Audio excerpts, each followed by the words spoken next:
ஓஹோ ஹோ ஹோ. என் ஃப்ரெண்ட்ஸ் எல்லாத்துக்குமே ஒரு நல்ல மருத்துவ குணம் வாய்ந்த ஒரு இலை கிடைச்சிருக்குங்க. இது வந்து கீரைங்க.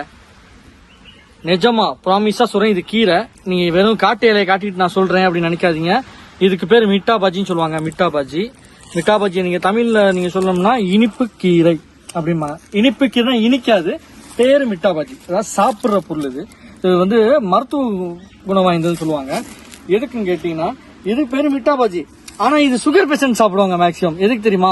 அவங்க சாப்பிட்டாங்கன்னா சுகர் லெவலை கொஞ்சம் கண்ட்ரோல் பண்ணும். பேரு மிட்டா பஜ்ஜி வச்சுட்டு எப்பறம் அதை சாப்பிட நீங்க கேட்காதீங்க. ஆனா இது அதுக்கு உள்டாவா, அதுக்கு மாறா ரிவேர்ஸா அது வேலை செய்யும். ரொம்ப மருத்துவ குணம் வாய்ந்ததுங்க. இது வந்து எதிர்ப்பு சக்தி, சின்ன சின்ன பிள்ளைங்களுக்கு எதிர்ப்பு சக்தி தான் செய்யலாம். இதை எப்படி செய்யணும்னு கேட்டீங்கன்னா அந்த கிழங்கு போட்டு சின்னதா போட்டு பண்ணீங்கன்னா கொஞ்சம் நல்லா டேஸ்ட் இருக்கும்.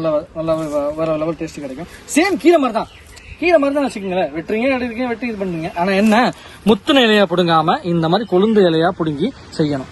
அதுதான் இதோட கான்செப்ட். ஸோ அங்கே ஒரு சுண்டைக்காய் மரம் இருக்குங்க, வாங்க காட்டுறோம். ஒரே மருத்துவமாக தான் தெரியுது. அங்கே பார்த்து மிட்டா பஜ்ஜி இங்கே இதுங்க சுண்டைக்காங்க நிறைய பேர் பார்த்துருப்பீங்களே ஊர்லலாம் தெரிஞ்சுக்கோங்க. இந்த பாருங்க, பூவை வச்சு சொல்கிறேன். பூ என்னங்க, காயே காட்டிடுவோம். காயை பாருங்க, இலையை பாருங்க. இது வந்து மருத்துவ குணங்கிறது நான் சொல்லவே தேவையில்லை. நான் மிட்டா பாஜிக்காக எக்ஸ்பிளைன் பண்ணேன், இதுக்கு எக்ஸ்பிளைன் பண்ண தேவையில்லை. நம்ம முன்னோர்கள் சொல்லுவாங்க இதெல்லாம் வந்து ரொம்ப ரேரான இது. இப்போல்லாம் கிடைக்க மாட்டேதுங்க. சிட்டி பக்கம் உங்களுக்கு கண்டிப்பாக கிடைக்க வாய்ப்பே இல்லை. இதெல்லாம் காட்டு பக்கம் தான் கிடைக்குது.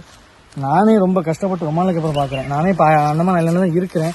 ஸோ நான் பார்க்குறது கஷ்டம். குப்பையில் பாருங்களேன், ஒரு குப்பையில் ஒரு மருத்துவம் அந்த மாதிரி இதெல்லாம் கண்டிப்பாக கிடைக்க வாய்ப்பே கிடையாது. ஸோ நல்லா இதெல்லாம் ஸோ உங்கள் பக்கம் இருந்துச்சுன்னா இதெல்லாம் கொஞ்சம் பார்த்து வச்சுக்கிட்டு நீங்கள் இது ட்ரை பண்ணுங்கள் கண்டிப்பாக. இதுவும் ஒரு வகையில் சுகரு பிபி இதெல்லாம் பண்ணும். ஸோ இது ரெண்டும் சாப்பிட்றது. சாப்பிட ஒரு காய் இருக்கு, வாங்க காட்டுறேன். பார்க்க பலபலன் இருப்பாங்க சொல்லுவாங்கல்ல பேருக்கு.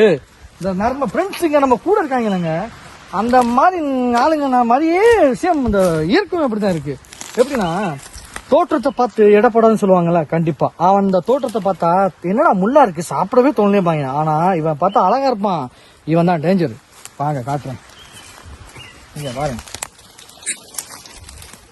அழகா தெரியுதா? எவ்வளோ அழகா இருக்குல்ல.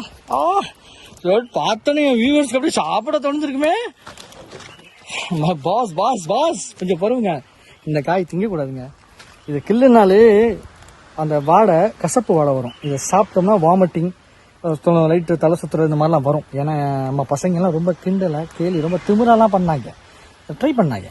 ஸோ இந்த மாதிரி காய்களும் இங்கே இருக்குது, மருத்துவ குணம் காய்களும் இருக்குது. ஸோ இந்த காயை நல்லா பார்த்துக்கிறீங்க, ஒரு வாட்டி பார்த்துக்கிறங்க. இதோட இலை பார்த்தா நம்ம பரங்கிக்காய் பூசணிக்காய் அந்த மாதிரி தான் இருக்கும். இது பழம், இதோட பழம். இது பழமாக பழுக்கும். எலுமிச்சங்காய், தக்காளி காய் இந்த மாதிரி எல்லாம் இருக்கும் பார்க்கல. ஸோ ஜாக்கிரதை, சாப்பிட்றாதீங்க. ஸோ வேறு என்ன கிடைக்கும் நான் பார்க்குறேன், ட்ரை பண்ணுறேன். பட் மிட்டா பாஜி, நம்ம சுண்டைக்காய் வேறு லெவலுங்க. கண்டிப்பாக மருத்துவம். பாப்போம்.